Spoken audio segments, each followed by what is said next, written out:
सुतल रहली टंगरी पसार। जनली ना भौजी घुस गई घर में बिला।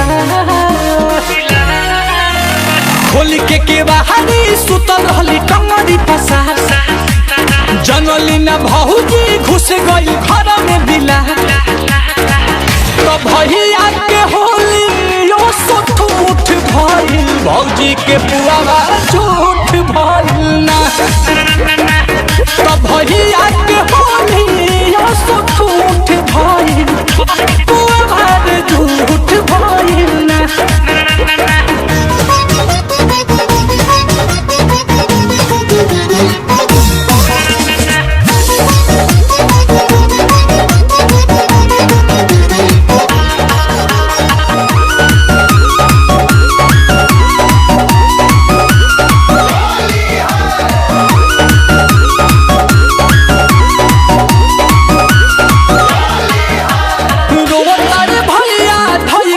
पार हो सब बिगड़ गई होली त्योहार हो।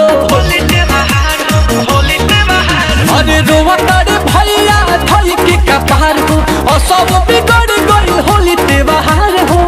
तब भौजी के जो हो गल जोगावल जहतन कइल।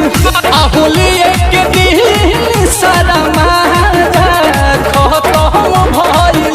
तो साल भर के सोचल सबक लूट गइल। भौजी के पुआवा झूठ भइल ना। तो भैया के होली यो सुठ उठ भइल। पुआवा रे झूठ भइल ना।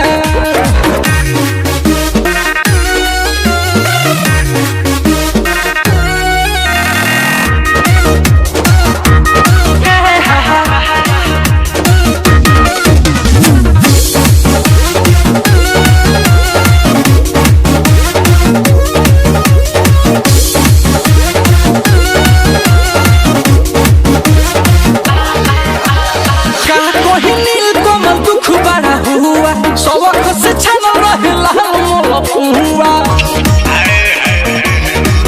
हर का कहीं नील कमल दुख बड़ा हुआ।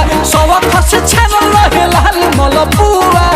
कि अब कैसे होली मनईबू सैया संगे।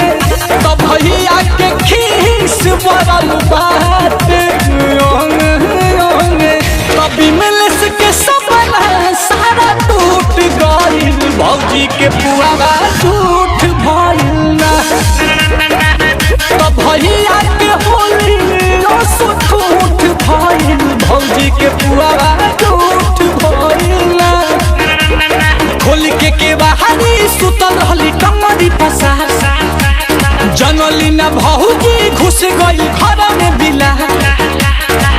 तो भैया के होली यो सुठ उठ भइल। भौजी के पुआवा झूठ भइल ना। तो भैया के